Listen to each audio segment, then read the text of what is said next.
Tak hanya berdampak pada krisis energi, dampak perang kini menyasar pada naiknya harga plastik. Bahan baku plastik nafta berasal dari Timur Tengah digunakan untuk berbagai industri.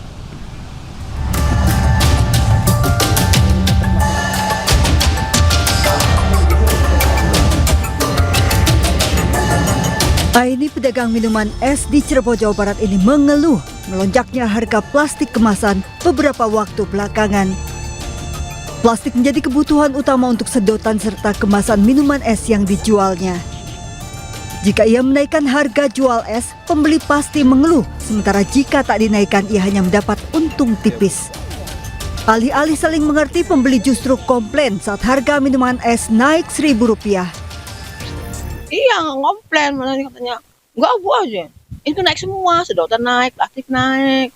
Ya enggak lah, kalau segitu ya enggak apa-apa, kalau enggak ya enggak mau aja. Ya udahlah, terpaksa ibu sih. Ya kalau kita sebagai pembeli kan awalnya beli 5.000, tadi juga beli 5.000, sekarang masih tetap 5.000. Jadi tahunya segitu harganya, Mas. Jadi nggak mau tahu ya harga bahan baku? Iya, karena konsumen kan tahunya segitu harganya, jadi tetap beli 5.000 tadi. Menteri Perdagangan Budi Santoso mengungkap saat ini pemerintah tengah mencari negara pemasok baru buntut perang di Timur Tengah. Indonesia masih bergantung bahan baku impor plastik, khususnya nafta dari Timur Tengah. Apa yang kemudian kita lakukan? Kita sekarang mencari alternatif pengganti atau alternatif dari negara lain. Dan kita sudah melakukan misalnya dari negara Afrika, India, dan Amerika. Memang ini butuh waktu Pak ya, karena kan tiba-tiba dari Timur Tengah harus pindah ke negara lain. 70% nafta yang digunakan di seluruh dunia berasal dari Timur Tengah.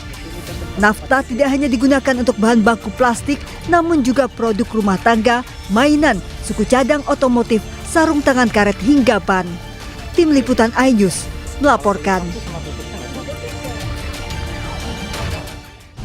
Sementara itu dampak perang Amerika Israel dengan Iran juga dirasakan rakyat Pakistan. Harga bahan bakar minyak melonjak drastis dan masyarakat pun kesulitan mendapatkannya.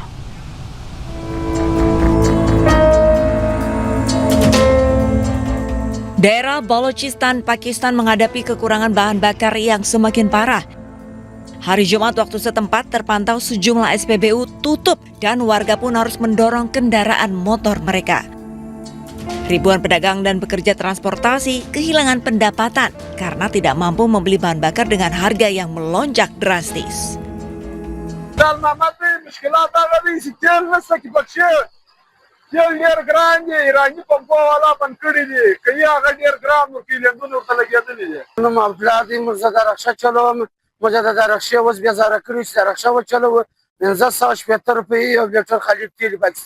ایرانی پیدا کیږي نه په 400 روپۍ یو لیټر خالي تیل دی اوس هم بیزاره کړي د رخصه په خدای وځه دا بیزاره چې وی درو کسه سپاری کرایه نه ورکې 500 روپۍ لاري او و 300 روپۍ درکوم. Secara nasional, harga bahan bakar telah melonjak dengan bensin mencapai PKR 458,41 per liter dan solar naik menjadi PKR 520,35 per liter, memicu pembelian panik dan memperburuk kelangkaan. Dampaknya menyebar ke seluruh kehidupan sehari-hari dengan transportasi yang melambat, rantai pasokan makanan yang tertekan, dan biaya pertanian yang meningkat karena harga solar yang lebih tinggi.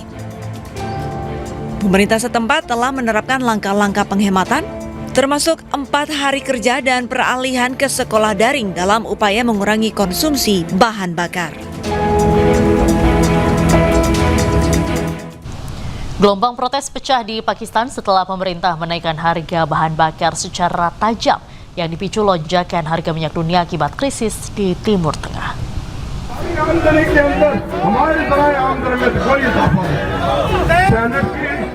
Ribuan warga turun ke jalan di Lahore, Pakistan, memprotes kenaikan tajam harga bahan bakar yang diumumkan pemerintah. Masa membawa spanduk dan bendera, menyuarakan penolakan terhadap lonjakan harga yang dinilai memberatkan rakyat. Pemerintah Pakistan melalui Menteri Perminyakan Ali Pervez Malik resmi menaikkan harga bensin dan solar menyusul kenaikan harga minyak global. हुकूमत ने हालात की आड़ लेके अवाम पे petrol bomb गिराया है।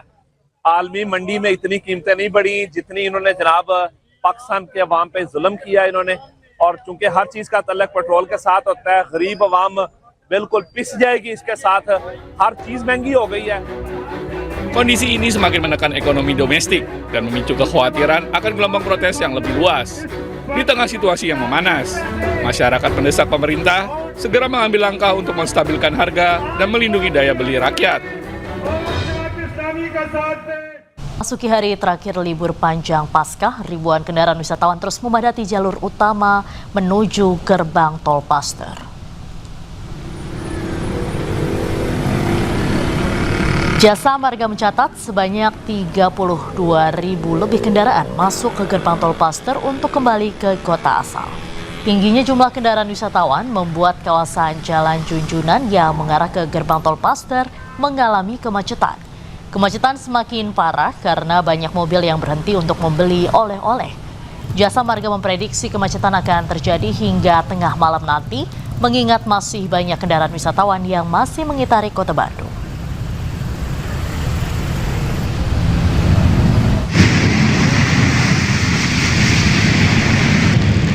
Kemacetan panjang juga terjadi di kawasan Megamendung hingga Simpang Gadok, Kabupaten Bogor. Dari sejak sore hingga malam, antrean kendaraan mengular hingga berjam-jam. Sebelumnya, Polres Bogor memberlakukan rekayasa lalu lintas berupa one way sejak pukul 13 hingga pukul tepat 18.00 waktu Indonesia Barat. Tercatat selama libur panjang Paskah, setiap harinya kendaraan dari arah Jakarta menuju Puncak mencapai 15.000 lebih.